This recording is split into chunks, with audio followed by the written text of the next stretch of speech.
This conference will now be recorded. Charaka Sutrasthana 11th chapter under 3ని ఆయతనాని శ్లోక నంబర్ 39 కర్మ వాక్ మన శరీర ప్రవృత్తిః తత్ర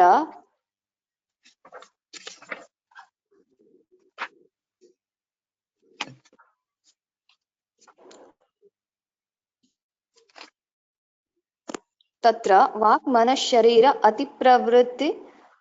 अतिप्रवृत्तिः अतियोगः सर्वशो अप्रवृत्तिः अयोगः वेगधारण उदीरण विषमस्खलन पतन अंगप्रणिधान अंगप्रदूषण प्रहार मर्दन प्राणोपरोध संक्लेशनादिः शारीरो मिथ्यायोगः सूचक अनृत अकाल कलह अप्रिय अबद्ध अनुपचार परुष वचनादिर्वा वाक् मिथ्या योगः भय शोक क्रोध लोभ मोह मान ईर्ष्या मिथ्यादर्शनादि मनसो मिथ्या योगः। पिछले अध्याय में जो हुआ था कि सभी इंद्रिया स्पर्शनेन्द्रिय से व्याप्त है और उस आधार पर उन्होंने सभी इंद्रियों के द्वारा होने वाले मिथ्या योग अयोग वगैरह उनका साथ में और असाथ में इस प्रकार का पृथक्करण किया था। अब यहाँ पर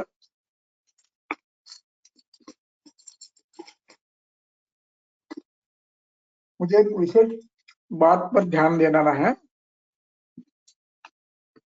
उसको कहते हैं ऊहन तंत्र युक्ति और अतिदेश तंत्र युक्ति, दोनों एक साथ मिलाकर एक नया पहलू यहाँ पर मैं बताने जा रहा हूं। देखिए, तत्र स्पर्शनेन्द्रियम, पिछले श्लोक में स्पर्शनेन्द्रियम इंद्रियाणाम इंद्रिय व्यापकम चेतः समवायी, यानी सभी इंद्रियों में स्पर्शनेन्द्रिय व्यापक रूप में है। अब इसमें इन सबके अयोग अतियोग बताते समय घ्राण के,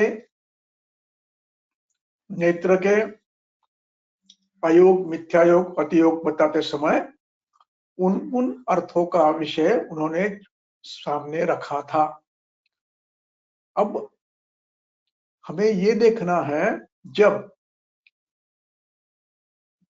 सभी इंद्रिय नेत्र, घ्राण, चक्षु, त्वचा और जिह्वा ये यदि स्पर्शनेन्द्रिय व्यापक है तो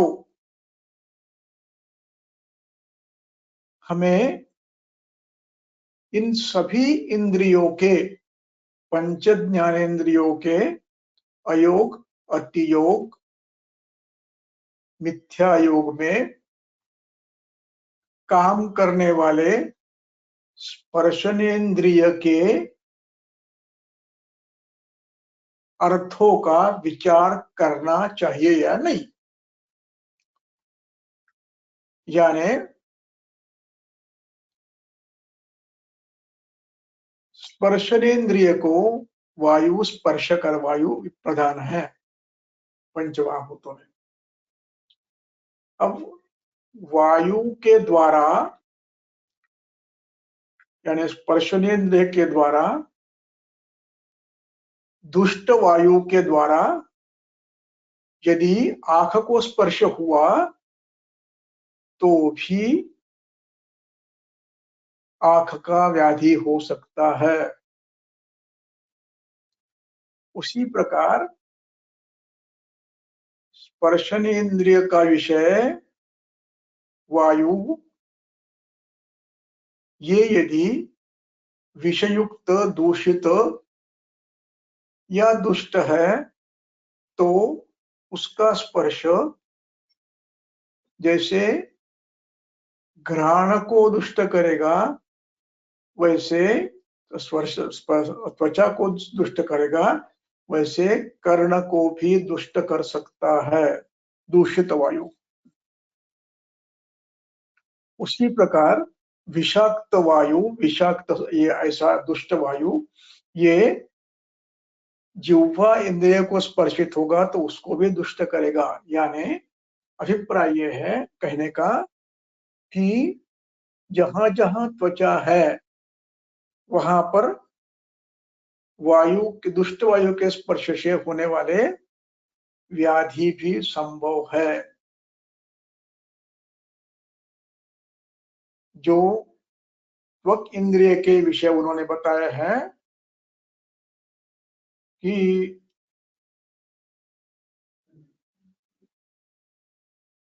अति रूप,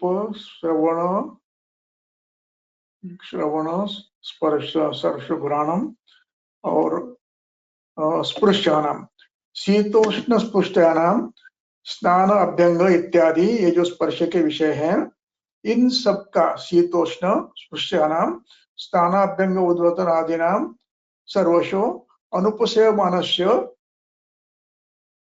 स्नानादीनाम शीतोष्णादीनाम स्पृश्यानाम अनुपूर्व्या विषम स्थान अशुचि भूत स्पर्शने स्पर्शादयः।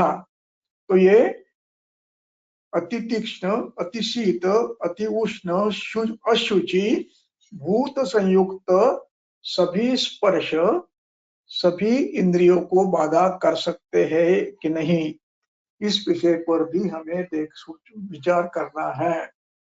जैसे शीत मारुत से कर्णशूल भी हो सकता है, अत्यधिक उष्ण वायु से कर्ण भी दूषित हो सकता है, अत्यंत उष्ण वायु से नासा भी दूषित हो सकता है, अति शीत अति दुष्ट वायु से प्रतिश्याय अनाह आदि होते हैं, नासाश्राव होता है।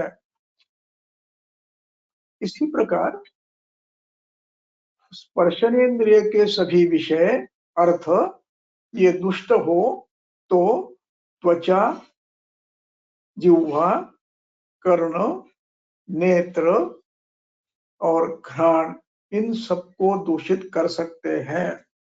इस विषय को भी हमें चिंतन करना है। इसको कहते हैं अतिदेश तंत्र युक्ति, क्योंकि स्पर्शन इंद्रिय सर्वत्र व्यापक है, जिह्वा में है, नेत्र में है, सब में है। इसलिए स्पर्श के विषय जितने भी हैं ये सभी दुष्ट हो भाव तो सभी इंद्रियों को बाधा कर सकते हैं। इस विषय का चिंतन आपको व्यवहार में ऐसे पेशेंट मिलते हैं या नहीं। जैसे हवा में वायरस है तो उसका परिणाम जैसे त्वचा में होता है, कोई फंगस वगैरह है तो वैसे नेत्र में भी होता है, वैसे नासा में भी होता है, वैसे कर्ण में भी होता है और वैसे जिह्वा या कंठ में भी हो सकता है। इसलिए स्पर्शन इंद्रिय के जितने भाव हैं उन सब की विकृति सभी इंद्रियों में बाधा कर हो सकती है। इस विषय का चिंतन अतिरेश तंत्र युक्ति से हमें करना है। ये विषय थोड़ा सा नया है लेकिन इस प्रकार के अनुभव आते हैं। जैसे अत्यधिक दुष्ट वायु से शीत ऋतु में प्रतिश्याय, नासानाह, शिरशूल, नेत्रशूल, नेत्रशोथ, अभिषंद आदि होते हैं। इसलिए इनका विचार में करना है। मैं ये बात इसलिए कह रहा हूं कि कई बार ऐसे पेशेंट आते हैं जो वास्तव में दूषित वायु के स्पर्श से ही होने वाले नेत्र रोग भी होते हैं, कर्ण रोग भी होते हैं, नासा रोग भी होते हैं, त्वचा रोग तो होते ही है, इसलिए उस विषय को चिंतन में रखना है। अब हम आएंगे वांग मन शरीर। वांग मन शरीर के सदृत में पाप कर्म बताए हैं, और उनमें से जो पाप कर्म है वो तीनों के तीन अलग अलग है, शारीर, मानस और वांग। अब इनका सम्यक योग, मिथ्या योग, अयोग और अतियोग, तीन योग, इस प्रकार का विचार ग्रंथकार सामने रख रहे हैं। तो उसमें बता रहे हैं तत्र वांग मन शरीर अति प्रवृत्ति अतियोग, इनकी अति प्रवृत्ति या अतियोग है। और अब मिथ्या योग बता रहे हैं, और सर्वचो अप्रवृत्ति अयोग है, यानी वाणी का प्रयोग बिल्कुल ही बंद करना, ये भी अयोग है, उसका परिणाम भी हो सकता है। अब मिथ्या योग बता रहे हैं वेग विधारण, उदीरण, विषम स्खलन, पतन, अंग प्रणिधान, अंग प्रदूषण, प्रहार, मर्दन, प्राणोपरोध, संक्लेशादि शारीर मिथ्या योग। अब यहाँ पर एक एक शब्द को ध्यान में रखेंगे। वेग विधारण, दूसरा, अब वेग विधारण में निसर्गतः आने वाले वेगों का विधारण, और वो दो प्रकार का, एक औषधियां देकर बंद करना और एक वेग को, आते हुए वेग को रोकना, ये दोनों प्रकार का विचार आपको करना है। उसी प्रकार उदीरण, वेगों का उदीरण करना, ये भी गलत है। अब विषम स्खलन, पतन, अंग प्रणिधान, प्रदूषण, प्रहार, मर्दन, प्राणोपरोध, संक्लेदादि शारीरो भावः। अब यहाँ पर शारीर भाव, इनका अस्तित्व, वो कौन से? पहला विषम शारीर भाव। विषम शारीर भाव का अर्थ क्या लेना है?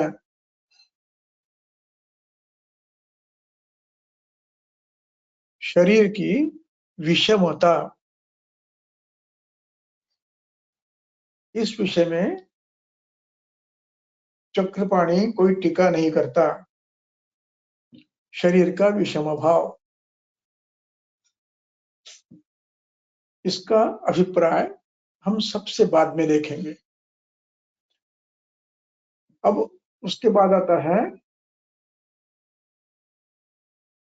विषम शरीर, विषम स्खलन। अब स्खलन, चलते चलते पैर फिसल गया, ये भी एक विषम है और ये मिथ्या योग है। पतन, ये भी मिथ्या योग है। अंग प्रणिधान, ये अंग प्रणिधान यानी शरीर को उपयोग, अवयवों का उपयोग गलत पद्धति से करना, इसका नाम विषम प्रणिधान है। विषम शब्द सबको लगाना है, तो विषम शब्द से प्रणिधान भी विषम हो, यानी आपको शब्द याद होगा वस्ति प्रणिधान, वगैरह प्रयोग, प्रणिधान शब्द का प्रयोग हम लोग व्यवहार में करते हैं। तो ये प्रणिधान शब्द से कृति, इसमें प्र अधिक नि अधिक ध्रुव ऐसे ये है। तो उसका अर्थ है धारण करना, उपयोग करना। तो ये जो प्रणिधान है, विषम धारण, इसको विषम शब्दों को लगाना है। विषम प्रणिधान यानी कोई भी कार्य करते समय विषम करना, जैसे बैठना है तो विषम स्थिति में बैठना, पैर रखना है तो विषम स्थिति में रखना, उत्कटक आसन अधिक देर तक करना, विषम प्रणिधान है। चलते समय टेढ़ा जानबूझकर टेढ़ा चलना, अथवा किसी कारणवश टेढ़े, जैसे गुदरसी के लोग जब चिकित्सा में सफल नहीं होते हैं तो धूल की वजह से एक पैर पे झुक के चलते हैं। उसका परिणाम ये होता है कि इस प्रकार विषम रूप से चलने से, एक बाजू में झुक के चलने से उनके पृष्ठवंश में विकृति उत्पन्न होती है, वो टेढ़े हो जाते हैं। कुछ लोग बैठते समय झुककर बैठने की उनकी आदत होती है, इनमें भी थोड़ा सा पृष्ठवंश में परिवर्तन आ सकता है। दूसरा, जब हम वाहनों पर प्रवास करते हैं, बड़े वाहनों पे जैसे दुचाकी, बाइसिकल्स में, तो इसमें जोर से जब बैठ गाड़ी चलाते हैं और कोई स्पीड ब्रेकर आता है या कुछ खड्डे आते हैं तो उसका जो उसके प्रभाव होता है, ये आगंतु प्रणिधान है, धक्का बैठता है उसको। उसका परिणाम होकर ये होता है कि सर्वाइकल स्पॉन्डिलोसिस होता है अथवा लंबर स्पॉन्डिलोसिस होता है। इस प्रकार विषम पद्धति से वाहन चलाना, विषम पद्धति से चलना, विषम पद्धति से बैठना, इसका परिणाम स्वरूप शरीर में विकृति आ सकती है। तो विषम प्रणिधान, अब मैंने कहा था विषम शब्दों को बाद में देखेंगे, इसलिए कि ये जो सभी है स्खलन, पतन, प्रणिधान, इन सबको विषम शब्द लगाना है। विषम स्खलन, थोड़ा सा स्खलन ठीक है, इतना स्खलन कि गिर गए और हाथ पर टूट गया, भंग हो गया, नहीं। वैसे ही विषम पतन, थोड़ा सा पतन तो होता ही है, लेकिन ये विषम यानी इतना मात्रा में अधिक है। विषम शब्द ये वृद्धि और क्षय, इस दोनों का प्रतिपादक है। हमें यहाँ पर विकृति रूप में लेना है, और ये विकृत स्वरूप में गिरना, विकृत स्वरूप में बैठना, विकृत स्वरूप में स्खलन होना, ऐसे विकृत यानी अत्यधिक मात्रा में, जोर से, विषम स्थान में, इस प्रकार के यदि होते हैं तो ये विषम शब्द का प्रयोग इन सब के लिए करना है। तो विषम स्खलन, विषम पतन, विषम प्रणिधान। अब इसके बाद आते हैं अंग प्रदूषण। अब अंग प्रदूषण की टीका चक्रपाणी करते हैं, अति कंडूयनादिभिः, अधिक मात्रा में चिकित्सा न करते हुए शरीर में पसीना आता है तो खुजली आती है, ऐसे समय में पसीना दूर करके उसको साफ करना, ये छोड़कर बार बार उस कंडू आती है तो उस कंडू से भी वैवरण्य अथवा व्रणोत्पत्ति अथवा त्वचा रोग उत्पन्न हो सकता है। इसलिए अंग दूषणम, कंडू यनादि, एक कंडू। दूसरा, स्नान ठीक ढंग से नहीं करना, कंघी नहीं चलाना, इसके परिणाम शरीर में, कपड़ों में सूक्ष्म जीवों का संचार होते रहता है। जैसे बालों में यूका होती है, लीका होती है, वैसे त्वचा में भी यदि आप उसका प्रसाधन ठीक नहीं करते हो तो फंगस ऐसे व्याधि हो सकते हैं। इसलिए अंग दूषणम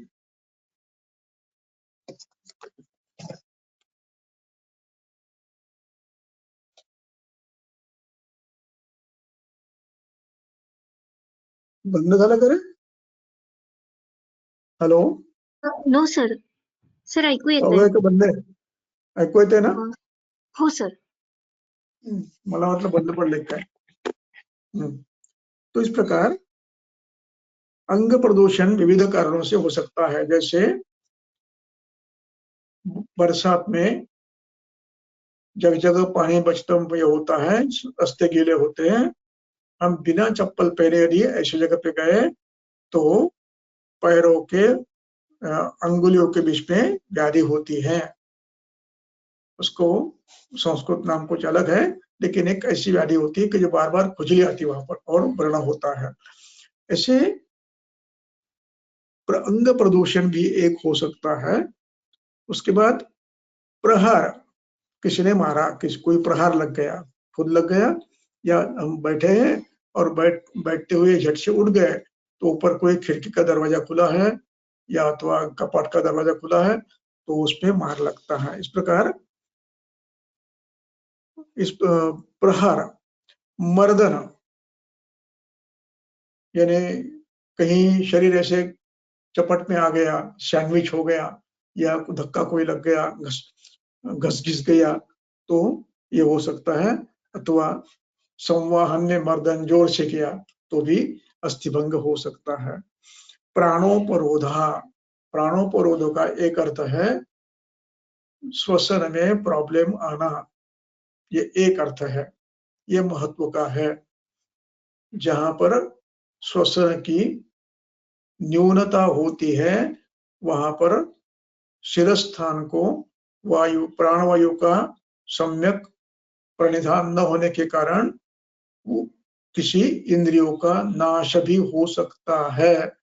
इसीलिए श्वास व्याधि में वेगावस्था में बार बार पेशेंट को बैठकर रहना पड़ता है, तो हम चिकित्सा में भी उसको बेड रेस्ट देते हैं। तो इसका परिणाम ये होता है कि इंद्रिय स्थानों को रस का, रक्त का और प्राणवायु का सम्यक प्रणिधान न होने से अवयव नाश हो सकता है। ये एक अर्थ तो लेना ही है प्राण। दूसरा अर्थ, प्राणोपरोध का अर्थ है शरीर के अनुवर्तन के लिए जिन जिन भावों की आवश्यकता है उनका अत्यधिक अवरोध करना। जैसे जल, वायु और अन्न, इनका मिथ्या योग ये व्याधिकर हो सकता है। इसलिए प्राणोपरोध ऐसे कुछ क्रिया है कि जिसमें प्राणोपरोध हो सकता है। जैसे 24, 25, 26 घंटे, 48 घंटे खड़े रहते हो आप तो उसका परिणाम इंद्रिय वध हो सकता है। यदि आप ज्यादा देर तक सोते हैं तो भी इंद्रिय वध हो सकता है, क्योंकि श्लेष्मा अधिक्य होने से यहाँ पर इंद्रियों का पोषण होना कम होता है। इसलिए ऐसे कोई क्रियाएं जो कि इंद्रियों के अनुवर्तन के लिए बाधा उत्पन्न करें शरीर के, उन सभी को हम प्राणोपरोध में लेते हैं। भोजन नहीं मिलना, खुद नहीं करना, ये प्रज्ञापराध हो गया। यदि लेकिन समय पे अतीत काल होने पर भी कई दिनों तक भोजन न मिलने का परिणाम सभी इंद्रियों में विकृति आ सकती है, शरीर में विकृति आ सकती है। इस अर्थ में जल में, वायु में ये सबका उपयोग होता है। आपको याद होगा कि कुछ दिनों पहले, 2 साल पहले बंबई में अत्यधिक बरसात हुई थी, तो उसमें जो लोग कार में थे उनकी कारें आगे चलती नहीं थी। इस अवस्था में जिनका एसी चल रहा था, ऐसे व्यक्तियों में ऐसा पाया गया कि वो अंदर ही मर गए, क्योंकि एसी में उतना ऑक्सीजन नहीं मिल पाया। ये प्राणोपरोध है। ऐसे अन्य भी किस्से हो सकते हैं। इसलिए जल, अन्न और वायु, इन अनुवर्तन करने वाले भावों की अनुपलब्धि ये भी व्याधिकर हो सकती है। मुझे एक उदाहरण याद आता है कि एक हमारा रुग्ण बेंगलोर से मुंबई तक प्रवास कर रहा था और उसको बीच में अतिसार हो गया। अतिसार होने में बार बार जाना पड़ रहा, तो उसको लगा पानी पीने से ज्यादा बढ़ेगा, इसलिए वो अतिसार होते हुए भी बंबई आने तक उसने पानी भी नहीं पिया। परिणाम ये हुआ कि उसको यहाँ आने के बाद मूत्रवाशोथस की दृष्टि और उसका परिणाम रीनल फेल्यूर हुआ और उसका परिणाम उसको किडनी ट्रांसप्लांट करनी पड़ी। उम्र थी केवल 35 साल। इसलिए प्राणोपरोध इस अर्थ से हमें जीवन यापन के लिए, अनुवर्ति के लिए जो आवश्यक भाव है उनका किसी कारणवश अवरोध होना, ये भी शारीर मिथ्यायोग है। संक्लेशन, संक्लेशन का अर्थ है, चक्रपाणी लिखते हैं, मध्य, आतप, जल, सेचन आदि, इनके मिथ्यायोग से संक्लेशन होता है। ये शारीर मिथ्यायोग है। अब इसके बाद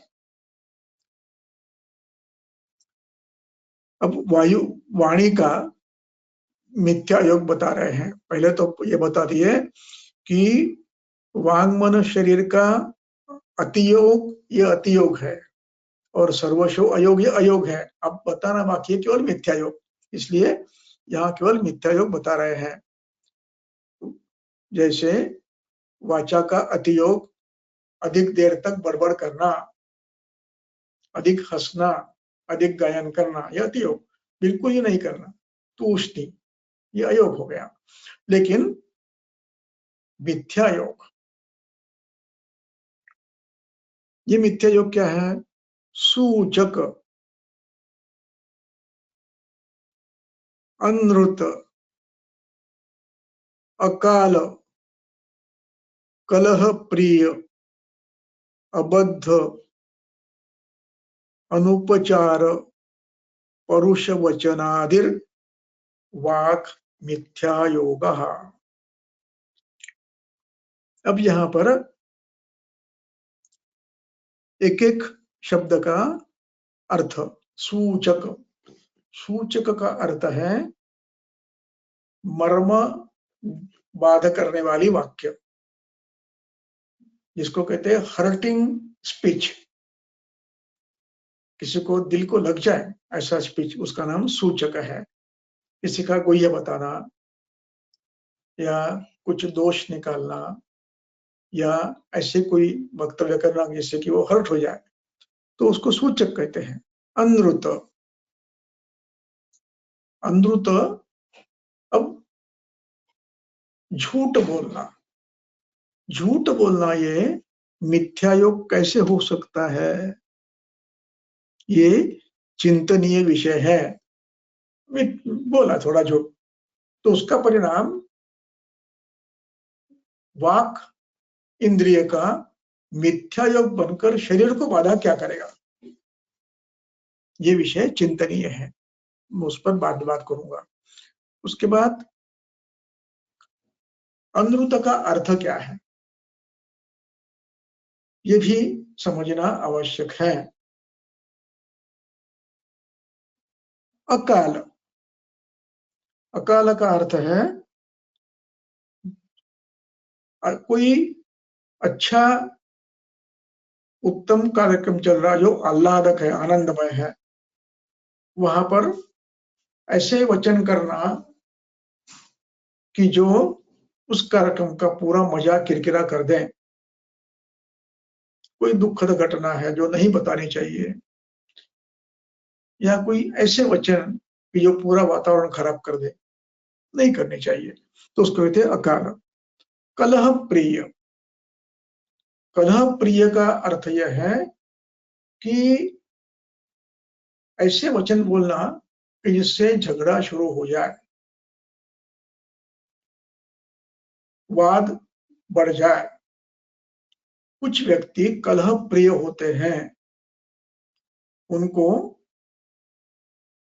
ऐसे शब्दों का उच्चारण करके सामने वाले को अप्रतिष्ठित करना अथवा उसको नीचा दिखाना आदि बातों की बहुत आदत रहती है।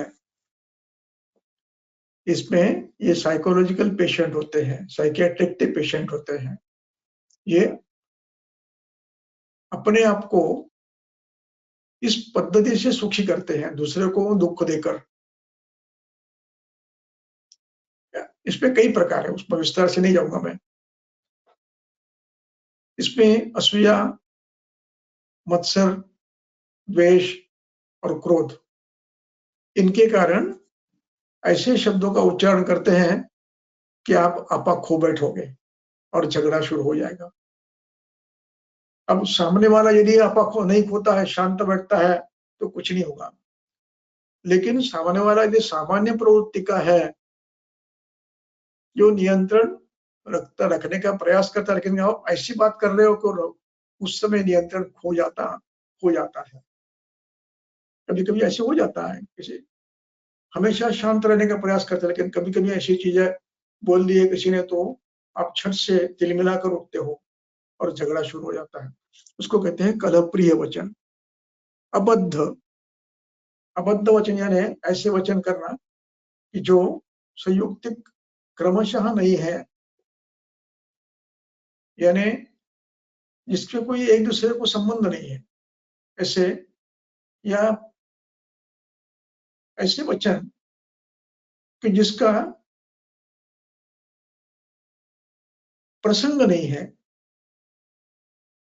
और प्रसंग से कोई बात करना ये अलग है, लेकिन प्रसंग नहीं है उस समय ऐसे वचन बोलना कि जो प्रसंगोपात उचित नहीं है, नहीं प्रसंग के अनुकूल नहीं है, ऐसे वचन बोलना। जैसे कोई बात कह रहे हो और उस कहते कहते विषय पर चर्चा चल रही है, तो उसमें उस विषय को समझने के लिए या उसका जो मंडन कर रहे हैं उसको बाधा डालने के लिए कोई ऐसी बातें निकालना कि जो मूल विषय छोड़कर उस पर बात ही नहीं कर सके। मूल विषय चल रहा, कोई खास चल रहा है, उस पर चर्चा चल रही है, वो आपको प्रतिकूल है, तो आप क्या करते हो, उस विषय को टालने के लिए दूसरी बात कर देते हो जो विषय से संबंधित नहीं है। और इसका परिणाम ये होता है कि फिर बात करते करते संवाद के स्थान पर विवाद शुरू होता है। जब आप टीवी में देखते हो कि कभी जब चर्चाएं चलती है तो विषय को छोड़कर अन्य बातें बीच में उपस्थित करते हुए जोर जोर से चिल्लाने लगते हैं। ये एक क्या कहते हैं, डिफेंस का तरीका है,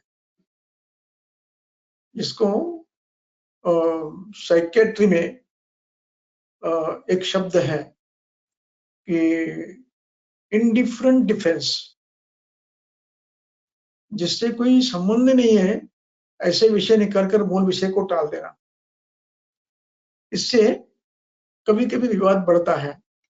इसलिए अबद्ध, अनुपचार, अनुपचार का अर्थ ये है अनुकूल वचनम, जहां पर जैसे कोई परीक्षा में लड़का या तो फेल हो गया है या तो मार्क कम मिल गए हैं, इस अवस्था में नाराज तो दोनों होते हैं, वो भी होता है, खुद भी होता है, घर वाले भी होते हैं। अब ये अवस्था ऐसी है कि जिसको उस समय बच्चे को संभालना है। उस समय यदि आप उसको बिना समझे अत्यधिक मात्रा में दूषण और दिन भर उसको काटते रहोगे, पागल है, मूर्ख है, ये नहीं करता, वो नहीं करता, मैंने तो 10 बार कहा था, ये करो वो करो, ऐसे आप अनुकूल की जगह पे प्रतिकूल वचन करके उसको और चिढ़ाओगे तो वो आत्महत्या करने को प्रवृत्त होता है अथवा घर छोड़ जाने को प्रवृत्त होता है। इसलिए समय देखकर वचन जब कभी बताना है, गलतियां क्या हुई है, तो उचित स्थान उचित समय देखकर बताना है। अन्यथा लोग बच्चे घर छोड़कर चले जाते हैं, ऐसे मैंने कई अनुभव किए हैं। बच्चे घर छोड़कर चले जाते हैं इस प्रकार के दूषण देने से। हमारे जब मैं नांदेड़ में काम कर रहा था तो उसमें एक सुपरिटेंडेंट थे, तो उनके बच्चा 10वीं को उसको मार्क कम मिले, पति पत्नी दोनों ने इतना बुरी तरह से उनको टॉर्चर किया कि वो घर से निकल गया, फिर वापस नहीं आया, आज तक नहीं आया। इसको 30-35 साल हो गए हैं, लगभग 11 साल हो गए हैं। इसलिए अनुकूल वचन का अर्थ है कि जहां पर संयम रखने की आवश्यकता है, व्यक्ति की स्वभाव प्रवृत्ति देखकर वो नहीं करना। हमारे यहाँ भी पूना में ऐसे 2 किस्से हुए हैं कि बीएमएस के फाइनल में या द्वितीय या तृतीय वर्ष में फेल होने के बाद घर के उद्वेगजनक घर के या बाहर के या सबोताल के परिचित जनों में जो उद्वेगजनक प्रतिक्रिया आने का डर होता है, वो अनुकूल वचन कहा जाता है। उन डर से 2 लड़कियों ने पानी में डूबकर आत्महत्या की थी। ये अनुकूल वचन का परिणाम है। यानी अब विषय यह है कि कितना बोलना, किस पद्धति से बोलना, ये भी उचित है। वो थोड़ा सा गुस्सा करना उचित है, लेकिन समय पद्धति इस पर निर्भर करता है। इसलिए अनुकूल वचन ये व्याधिकर होता है। अब अनुकूल वचन के बाद परुष वचन यानी कठोर वचन। जैसे अब शब्द कठोर न हो लेकिन अभिप्राय कठोर है, बड़े प्यार से बोला होगा लेकिन अभिप्राय कठोर है। जैसे कैकेयी ने ये कहा था कि आपने मुझे वचन दिया है कि मैं मेरे जो 3 वर दिए थे उनका पालन समय पर करो, जब मैं बताऊं तब करोगे। इस विषय पर दशरथ को कैकेयी ने कहा कि आप वचन के तो पक्के हैं, रघुवंशी हैं, तो आप ये करो कि अब राम को वनवास से भेज दो, राज्याभिषेक मत करो। अब ये वचन तो इतना परुष नहीं है, शब्द तो शायद बड़े प्यार से कहा होगा, लेकिन दशरथ के लिए कठोर था बहुत। इस प्रकार का वचन ये कठोर वचन है। ऐसे परुष वचन करना आदिर ये वाणी का मिथ्या योग है। ये हुआ वाचा का मिथ्या योग।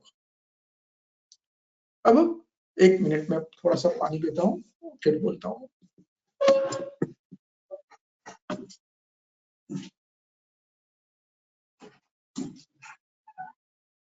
This conference will now be recorded. भावों का विचारण करेंगे मिथ्या योग का। मानसिक अतिप्रवृत्ति, अप्रवृत्ति, ये विषय को ग्रंथकार चर्चा नहीं कर रहे हैं, सम्यक योग का भी विचार नहीं कर रहे हैं। अब यहाँ पर मिथ्या योग का ही विचार कर रहे हैं। तो इनका अयोग और अतियोग क्या होगा, ये भी हमें विचार करना है, उसको बाद में करेंगे। पहले मिथ्या योग देखेंगे। भय, शोक, क्रोध, लोभ, मोह, मान, ईर्ष्या, मिथ्या दर्शनादि मानसो मिथ्या योगः।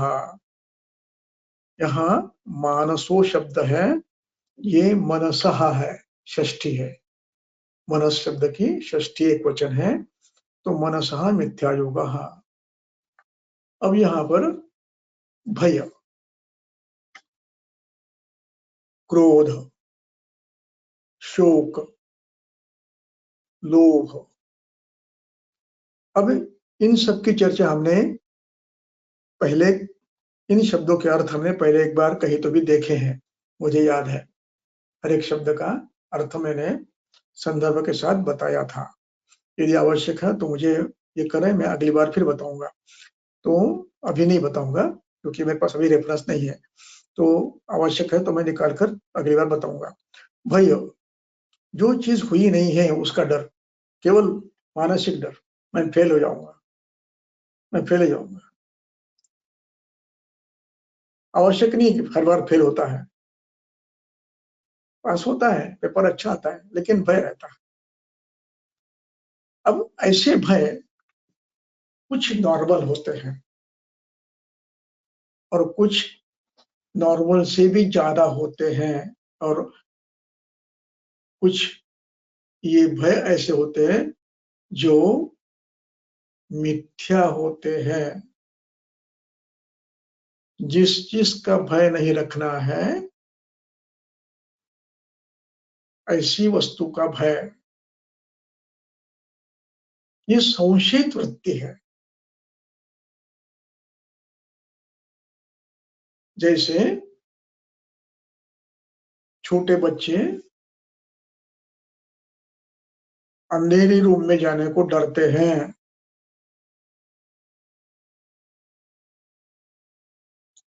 और आप साथ में गए तो आ जाते हैं, लेकिन अकेले नहीं जाएंगे। अब ये छोटे बच्चों की बात है, हम समझ सकते हैं उनके बारे में डर हुए हैं, क्योंकि उन्हें ये पता नहीं था यहाँ कुछ नहीं है, यहाँ कोई कुछ होने वाला नहीं है, ये वो विचार भी नहीं कर सकते। वो उनके बारे में डर होना स्वाभाविक है, दिखता ही नहीं है कुछ तो डर लगना स्वाभाविक है उनके लिए। लेकिन अब ये भय कुछ बड़े लोगों में बिना किसी वजह के रहता है, तो इसका परिणाम ये होता है कि ऐसी अवस्था में वो मूर्छित हो जाते हैं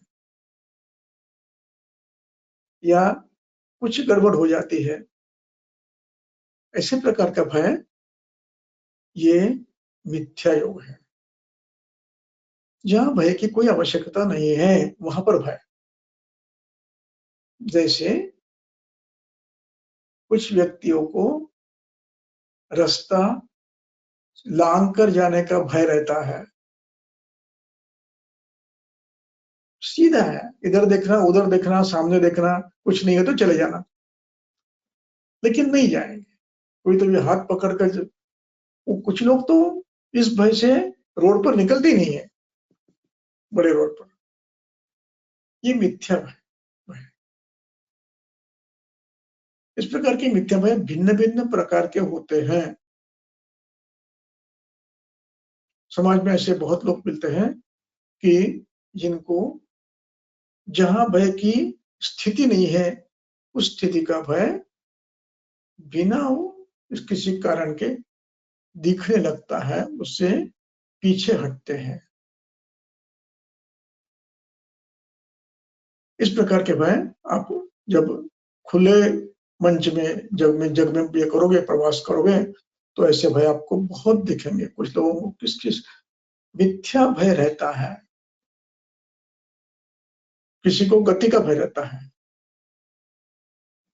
किसी को पानी का भय रहता है, किसी को ऊंचाई का भय रहता है, किसी को अंधकार का भय रहता है, और ये बिना किसी कारण के रहता है। और इसका परिणाम यदि अकस्मात उनको ऐसे बार बार प्रसंग आते हैं, तो वो सत्व गुण के अभाव के कारण उनकी मानसिक शारीरिक अवस्था में बिगड़ सकती है। इसलिए मिथ्या योग, शुभ भय का, शोक का, ऐसे ही जिस पर शोक करने की आवश्यकता नहीं है, वहां पर उसका अनाकलनीय शोक करना इतना आवश्यक नहीं है। उससे ज्यादा क्षण भर के लिए बात अलग है। जैसे कुछ मूर्ख लोग, कोई एक सितारा, उसको बीमारी हो गई या कुछ हो गया तो आत्महत्या कर देते हैं। ऐसे बहुत किस्से सुने मैंने कि कोई बड़े सितारे अच्छे, उनके फेवरेट है, उनको कुछ हो गया तो ये आत्महत्या कर देते हैं। ऐसे मूर्ख लोग होते हैं। शोक, क्रोध, सामान्य रूप में कोई मन अनुकूल व्यवस्था नहीं हुई तो क्रोध आना ये स्वाभाविक है, लेकिन ये क्रोध उस समय तक ठीक है। और रजस्तम के नियंत्रण में क्रोध ये ठीक है। कुछ समय के लिए क्रोध आया, मान गए, दो शब्द बोल दिए, छोड़ दिया, नहीं। अब ये क्रोध इतना दीर्घ और इतना तीव्र होता है और बेवजह का होता है, ये मिथ्या योग है। जैसे प्रहलाद के प्रति हिरण्यकश्यप का क्रोध था, अब आखिर उसको मरना पड़ा।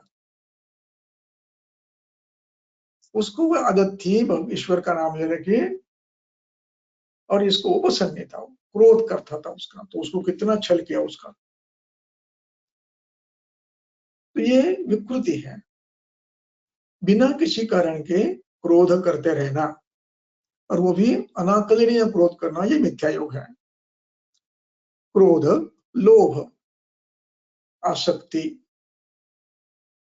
अत्यासक्ति, और अत्यासक्ति नहीं कह रहा हूं तो अत्यासक्ति अतियोग हो जाएगा, जिसका आसक्ति होने की आवश्यकता ही नहीं है,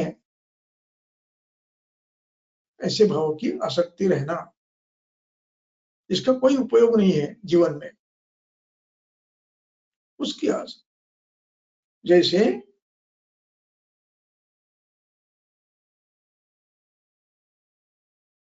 घर में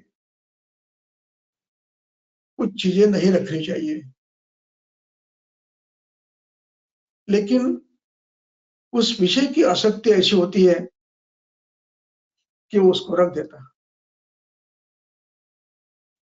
और ये आसक्ति अन्यत अंततोगत्वा उसके लिए बाधा कर उत्पन्न होती है।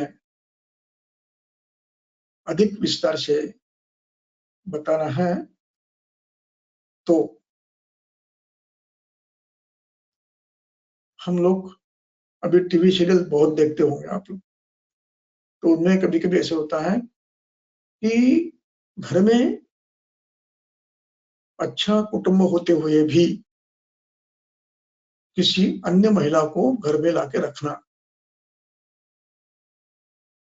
ये परंपरा प्राचीन पुराने काल में थी, बिना अनुमति के। ये आसक्ति है, ये लोभ का मिथ्या योग है। मिथ्या योग के बाद आता है दर्शनादिर मिथ्या मिथ्या मोह, हाँ, मान बीच पे रह गया, मान, ये एक प्रवृत्ति है कि मुझे उचित सम्मान मिलना चाहिए, ठीक है, मिलना चाहिए, लेकिन जहां आपकी मान प्राप्त करने की अवस्था, समय नहीं है, ऐसी अवस्था में आप मान की, सम्मान की इच्छा रखते हुए गलत जगह पर यदि बर्ताव करते हो तो वो गलत है और उसके परिणाम, दुष्परिणाम आपको भोगने पड़ते हैं। जैसे अम्बरीश ऋषि को परीक्षा लेने के लिए एक ऋषि आए थे। द्वादशी का दिन था, प्रदोष भोजन करना था, उपवास समाप्त करने के बाद परीक्षा देने के लिए अपने ऋषि मित्र शिष्यगणों के साथ आए। नहाने के लिए गए, नहाते नहाते जानबूझकर देर किए और प्रदोष समय में उपवास छोड़ना पड़ता है। इस समय ऋषि नहीं आए। अब अम्बरीश को प्रश्न पड़ा, क्या करूं मैं? तो उसने विष्णु के स्नान के बाद, अभिषेक के बाद जो पानी होता है, तीर्थ कहते हैं, उसका प्राशन करके उपवास छोड़ दिया। धर्म संकट था वो। इस धर्म संकट में उस ऋषि ने समझ लेना चाहिए था कि गलती मैंने की है, उसने भोजन तो नहीं किया है, और फिर मैंने उसको शाप दिया। उसको शाप दिया, उसका परिणाम यह हुआ कि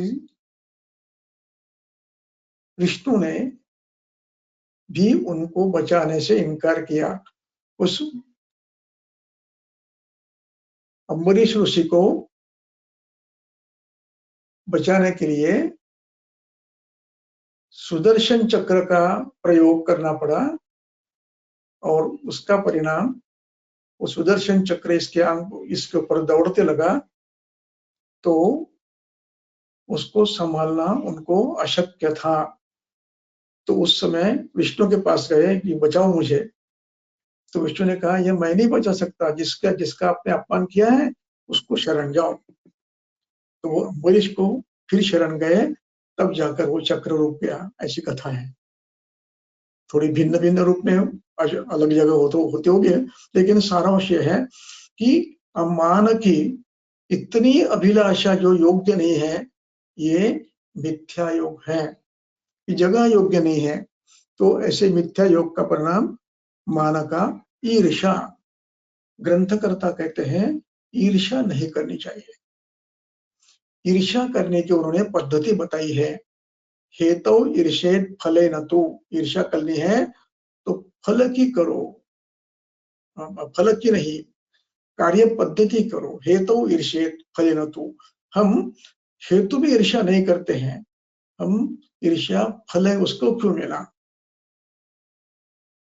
इस बात पर हम अड़े रहते हैं और उसका दुख करते रहते हैं। इसलिए ये ईर्ष्या, मिथ्या ईर्ष्या है।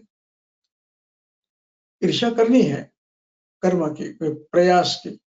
जैसे जितने प्रयास उसने किए वैसे मैं कर सकता हूँ या नहीं करूंगा, मैं क्यों नहीं कर सकता हूँ, मैं कर सकता हूँ। इसको कहते हैं ईर्ष्या का योग, सम्यक योग। और फल की ईर्ष्या करना, उसको इतना क्यों मिला, उसको नष्ट करूंगा, उसको नहीं भोगने दूंगा, ये मिथ्या योग है, ईर्ष्या। और अगला शब्द है मिथ्या दर्शनम। मिथ्या दर्शनम शब्द का अर्थ, अभिप्राय यहां पर चक्रपाणि ने तो कुछ किया नहीं है, लेकिन गंगाधर जी ने इस पर टीका अच्छी की है। नारायण चंद्र और गंगाधर जी ने अच्छी टीका की है। ये कहते हैं नास्तिक बुद्धि रखना, ये अदर्शन है। यानी पुनर्जन्म नहीं है, कर्मफल भी नहीं मिलता है। इस प्रकार का विषय मन में रखना, ये मनस का मिथ्या दर्शन है, ये नहीं करना चाहिए। ग्रंथकर्ता कहते हैं आस्तिक बुद्धिशात, नास्तिक बुद्धि नहीं हो। अब रहा इत्यादि हो गया, अब रहा अनृत। यह उसकी टीका देखो, यह च अनृत वचनादयो धर्म द्वारेण लोकः।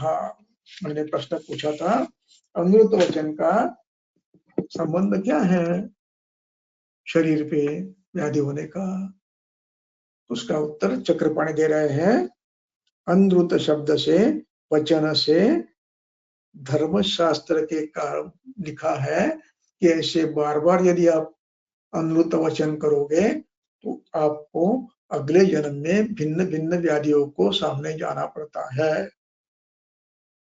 मिथ्या, जैसे राजा के सामने अपने किसी के लिए ये सबूत, ये आपको किसी ने, राजा ने बुलाया कि आपने ये देखा था क्या इसने ये हत्या की है, और आपको पता है कि इसने की नहीं है, और फिर भी आप किसी के वचन में आकर झूठ बोलने के लिए कहते हाँ हाँ इसने की थी, मैंने अपने आंखों से देखी है। इस प्रकार के वचन करते हो लालचवश, तो ये वचन ऐसे बार बार करते हो तो आपको अगले जन्म में पीड़ा होगी। इसलिए अनृत वचन बार बार नहीं करना। दूसरा मुद्दा, कई बार अमृत वचन करना पड़ता है, लेकिन उसका उद्देश्य समाज हित का होता है, देश हित का होता है, कुटुंब हित का होता है, और कभी कभी वो कुल के लिए हितकर होता है। ऐसी जगह पे अनृत कर, उसको अनृत नहीं कहा जाता, उसको रुत ही कहा जाता है। लेकिन वैसे कुछ विषय छोड़कर अन्य बातों में बार बार झूठ बोलना, इसका परिणाम अगले जन्म में आपको भोगना पड़ता है। इसलिए अनृत वचन ये नहीं करना चाहिए। इस प्रकार काय वांग मन का ये विषय, मिथ्या योग का विषय यहाँ पर समाप्त हुआ। अब 1 मिनट में और लूंगा। अब इसमें भय शोक आदि का उचित मात्रा में प्रयोग जहां होना चाहिए, ये सम्यक योग है। अब ये क्रोध मैंने जो कहा, ये क्रोध, ये आंतरिक क्रोध नहीं होता है, इसको नाटक कहेंगे, ड्रामा कहेंगे। ये करना पड़ता है आपको व्यवहार में। किसी को, छोटे बच्चे हैं, बड़े लोग भी हैं, इनको ऐसे कभी कभी गुस्सा बताना पड़ता है, लेकिन इस गुस्से में आपका विषय उसको दुख देना ये नहीं होता है, उसको सुधारना ये होता है। तो मर्यादित में करना ये उसका उचित योग है। ये रजस्तम का अस्तित्व सामान्य व्यवहार में भी आवश्यक है, इसलिए ये सभी आवश्यक है। भय शोक इत्यादि ये आवश्यक है। वैसे ही लोभ नहीं आवश्यक किसी चीज का, लेकिन रुचि रखना ये सामान्य, तृप्ति होने तक उसकी रुचि रखना ये सामान्य लोभ है। इसके अधिक तृप्ति के बाद भी उसकी ये रखना ये लोभ गलत है। और बिल्कुल ही अरुचि बताना किसी विषय में, ये भी व्यवहारिक रूप से उचित नहीं है। तो ऐसे भय क्रोध आदि का प्राकृत उपयोग, जो किसी को और अपने आप को बाधा कर रही है, वो उचित है। और जो उसका प्रमाण मर्यादा के बाहर हो जाता है तो अति है, और बिल्कुल ही नहीं करते हैं तो अयोग है, और विकृत करते हैं तो मिथ्या योग है। इस प्रकार मानसिक भावों का कुछ भाव ये अपने जीवन में रहना आवश्यक है। प्रामाणिक जीवन में जिसको विरक्त है उसके लिए वो बात नहीं है, लेकिन व्यवहारिक बात में ये आपको रखना पड़ता है। विरक्त व्यक्ति को इसकी कोई आवश्यकता नहीं रहती है। संग्रहेण, अब इसका समारोप कर रहे हैं, वो समारोप करके हम रुकेंगे। संग्रहेण च अतियोग वर्जम, संग्रहेण अतियोग अयोग वर्ज कर्म संग्रह से, इन शॉर्ट काया, वाचा और मन का अयोग और अतियोग, ये दो छोड़कर जितने भी योग होते हैं, अतियोग और अयोग वर्ज कर्म संग्रहेण शरीरजम अहितम उपदिष्टम, उसको मिथ्या योग कहते हैं। अतियोग और अयोग छोड़कर जो कर्म है, सम्यक को छोड़ देना है, उनको मिथ्या कहते हैं। तो वांग मन शरीरजम अहितम उपदिष्टम, जो अहितकर है, यत तच्च मिथ्या योग विद्यात्, जो शरीर के लिए बाधाकर है, ऐसे अतियोग और अयोग छोड़कर जितने भी योग है बाधा करने वाले, हितकर भाव नहीं, हितकर भाव समयोग है, वे सभी मिथ्या योग है। ये समारोप है। ये क्यों कहा? तो चक्रपाणी की टीका है, अनुक्त मिथ्या योग संग्रहार्थम, ऐसे हमने कुछ बताए हैं। इनके अलावा भी कुछ मिथ्या योग हो सकते हैं, उसके लिए हमने ये विषय यहाँ पर रखा है कि अनुक्त मिथ्या योग शरीर के, मन के, वाणी के हो सकते हैं। उसका निकष क्या है? शरीर के लिए हितकर नहीं है, आरोग्य के लिए हितकर नहीं है, ऐशना के लिए हितकर नहीं है, तीनों ऐशना के लिए, धर्मार्थ काम के लिए उपयुक्त नहीं है। उन सभी को वांग मानस शरीर मिथ्या योग कहेंगे। यहाँ पर हम रुकते हैं, अगला विषय अगली व्याख्यान मिलेंगे। यहाँ पर कोई प्रश्न है तो